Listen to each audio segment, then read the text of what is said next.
Okay, so we're going to talk a little bit about percent error and percent RSD, or AKA how good is the accuracy and how good is the precision.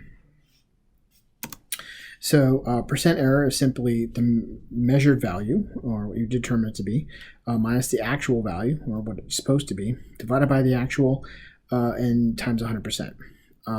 Percent RSD is simply the sample standard deviation divided by the average times 100%. Okay, so percent error, aka how good is the accuracy? Let's say you have two accountants, accountant A and accountant B here, and they're both looking over these two different concerts. One concert has 1 million people, one has 100. All the money is just thrown into a pile. So in this pile, there should be an actual $1,000, and this pile should have an actual $10 million. Now, accountant A counts it, or this is the average of the counts, whatever you want. It's 850. So how good is this precision? Well, I mean accuracy. Let's find out. 850 measured value minus the actual divided by what it actually should be times 100%. And this is going to give me a percent error of 15%.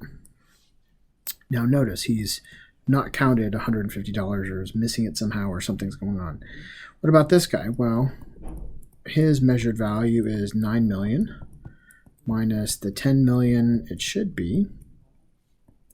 Absolute value divided by 10 million times 100%. And this gives me a 10% error. Now notice, he is short, or he has not counted $1 million. So he's off by $1 million.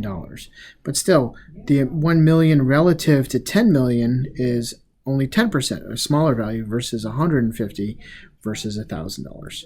So accuracy-wise, accountant B is better. Well, what does this have to do with you? Well, let's say you have 2 pipettes, and the accuracy is important for this experiment. So you do a measurement, or you do a bunch of measurements, and you get some average values you dispense. So what you're going to do is take that value that you measured minus the actual times 100%. And when you do the math on this, you're going to determine that it's a 1.6% error. Here you're going to do the same thing. Actual minus what it should be, or a measured value minus what it should be, divided by what it should be times 100%.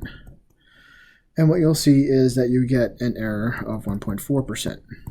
So pipette B is slightly more accurate. Now that's not too hard to see. You can see this is 0.16 off of 10 mils, and this is simply 0.14 off of 10 mils. I mean that makes sense. You could easily compare these two without doing this calculation.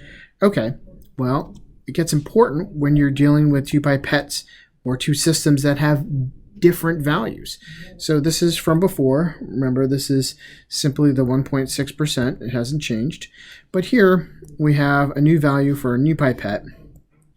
And so let's take a look at this. We're going to do our measured minus what it should actually be, absolute value, divided by what it should be times 100%. And what we're going to see here is that we get a 0.64% standard deviation. And you'll notice that these are both exactly 0.16 off of their target. All right, this is only 0.16 off of 25 mils, while this is 0.16 off of 10 mils, right? So the RSD is much smaller. The percent error is much smaller. So this is a more accurate pipette again, pipette B. Okay,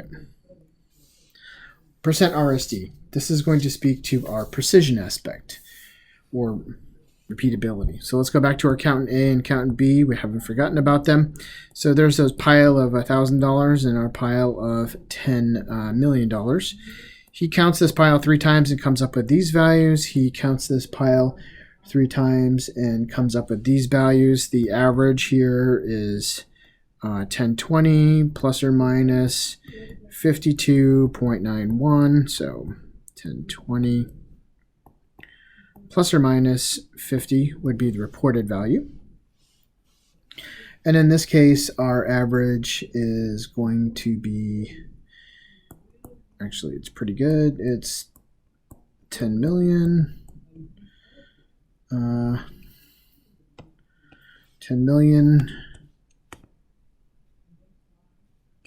Come on, erase. Okay, or don't. 33,333 plus or minus 251.66. Okay, so our value would be 10 million plus or minus 250,000. But remember, don't round when you're going to do these calculations. So in this case, we're going to take our standard deviation, 52.91, divided by 1020, times our 100% to get our RSD for the system. It's going to give us a 5.18, which will go, we're going to only report 2 figs on these, so 5.2%. And on this system, it'll be 251,661 divided by 10,033,333 times 100, which is going to give us 2.508, which will be, of course, 2.5%. So precision-wise, accountant B is more precise at counting the money than accountant A. So on average, he is going to get closer to the actual value, or actually he's going to get closer to the average value than accountant A, right? Remember, it's the average, not actual. We're not measuring accuracy, only precision. Okay, what does that mean in lab? We have 2 pipettes. Which one of these is more precise, right? We've have these values that we've wound up measuring in lab, maybe from weighing it and getting density, weighing it using the density to determine the mass, which is what you did. We'll have some average, some standard deviation, and once again, we'll do the math. We'll do 0.05 divided by 9.99 times 100%, which will wind up giving us an RSD of 0.50. And in this system, we will wind up taking our 0.0360, dividing it by 10.02 times 100, and we'll wind up getting an RSD of 0.359, which will round to 6. So in this case, once again, pipette B has a higher precision because its percent RSD is lower. It is more precise. So in this class, in Chem 7L, just remember the 2 things for determining percent error and RSD that we're going to keep for the quarter. This is an arbitrary rule because we're just going to stick with this. It makes it a lot easier. Do not round any of the values prior to calculating your percent error and percent RSD. And just for the class, always report 2 sig figs. We'll just leave it at that. You can't really do better than 2 sig figs because the best number of sig figs you could ever get in your standard deviation, of course, will be 2. Now, let's apply this and for a little fun here. I know fun's kind of subjective, but humor me. Let's say you graduate from UCSD, you instantly get a job for $100,000 a year. You're walking down the street, you see a penny, and it's too much effort for someone who makes, $100,000 a year to stop, bend over, and pick it up. You just keep walking. So that percent RSD, if you think about it, your 1 cent is not enough for someone who makes $100,000 a year, right? So you have this kind of RSD value that says this is not enough for me to actually do any work. Well, what about Bill Gates? Well, Bill Gates makes $11 billion a year, so how much would have to be on the ground to have the same statistics? It winds up Bill Gates would not stop to pick up $1,100 if you used RSD to compare yourself to Bill Gates. So, I'd stop and pick it up because, that's a lot of like burritos. Anyway, that is percent RSD.